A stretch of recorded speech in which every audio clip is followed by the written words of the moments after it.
We guide you through how to add your video YouTube Creator Commons so other creators can legally reuse it while still giving you credit. First thing to do is to open YouTube and go to your YouTube studio, then head to the Content tab and choose video you want to update. Click the pencil icon to edit, scroll down, and select Show More to reveal the license section.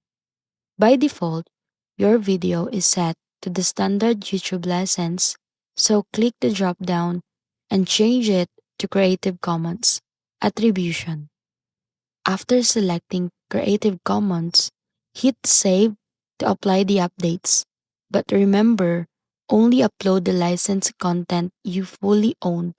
YouTube won't allow CC licensing on copyrighted or reused materials. Once saved, your video becomes part of YouTube's Creative Commons library, meaning other creators can use it in their project as long as they credit you.